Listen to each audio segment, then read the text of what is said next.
This idea of ahad, there's one of the great writers on Islamic theology in Pakistan actually, Dr. Rafi'uddin, commenting on this surah, said something amazing. And I really appreciated it because I think for modern audiences, this kind of stuff needs to be said and heard. Allah created the human being with the knowledge of Himself. The human being knew already there is this highest ideal, Allah Azza wa Jal. And not just that there is a God and He created us and now we can do whatever we want. No, He's the Rabb, He's the Master. My goal in life is to do what He wants. This is my highest ideal. My greatest accomplishment ever can be that I become His slave.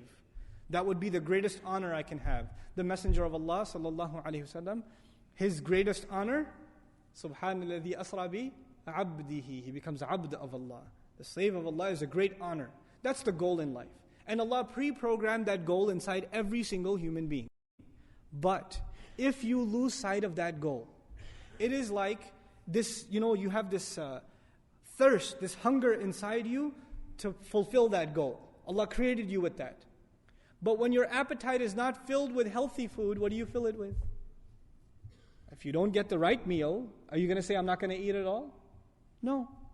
When a person is starving and there's no food of their preference, or there's no healthy food, there's even filth, barks of trees, will the human being still start chewing on that when it comes to that?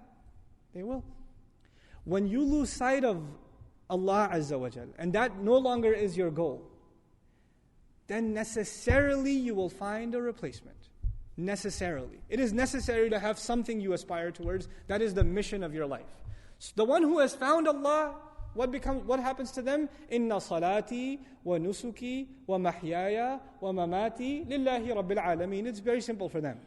The one who has really found Allah, their salah is for Allah, their sacrifices for Allah, their life and their death is now for Allah. The way they live, the way they eat, the way they sleep, what they want to do with their life, their long-term goals, their short-term goals, what are they going to do with their kids, why are they getting an education, where are they going to work, everything is now for Allah, that is their goal. But for the one who doesn't have that goal, they have to find another goal. And in old times there used to be idols, there used to be other religions, you find some other God.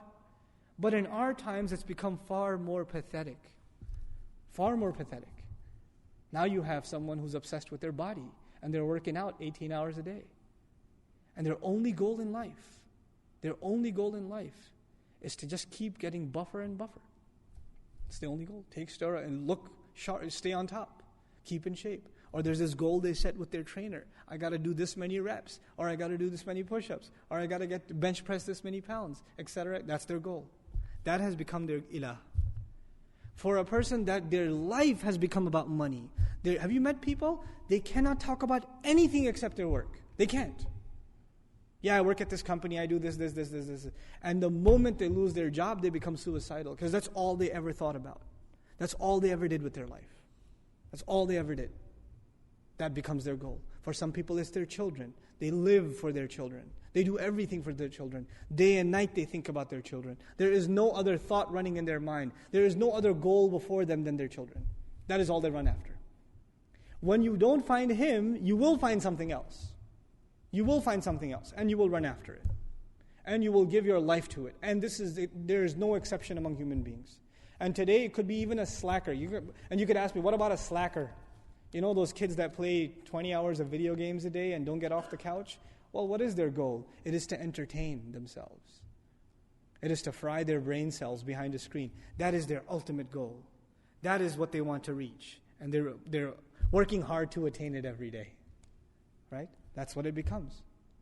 These are the psychological implications of understanding Tawheed.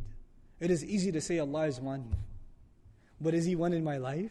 Is he the one for me? Or do I have some other one that I'm running after? Or some other thing that I've put before myself?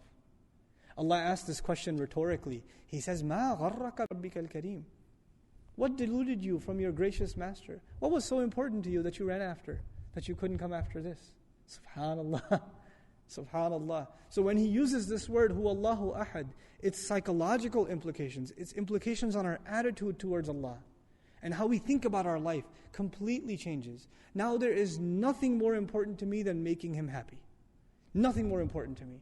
than Him being pleased with me. Nothing more important to me than He forgiving me. Nothing more important to me that He would talk to me on the Day of Judgment telling me that I'm successful. He will look towards me. I will not be from the ones He turns away from.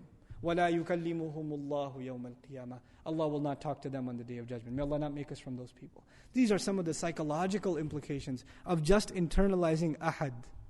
Ahad. Just that word. What Allah is saying, this is who Allah is. This is what He's supposed to do. And I want to conclude, because it's time for salah, with the following. This is I can't quote Iqbal because I'm terrible at Urdu, but I'll tell you the meaning of the verse. Okay? Though I like the verse myself. So it's poetry. But he says what used to be, he's talking about, it's a poem about Tawheed. It's a poem about Tawheed. And he says what used to be something that burned in the hearts of men,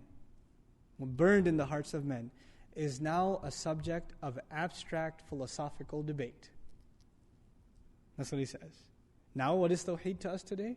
Debates, discussions, abstract discussions in theology that have no end to them. No end to them. But what it used to be was something that burned inside the hearts. Am I fulfilling the rights of ahad yet? Am I doing justice to that ahad yet?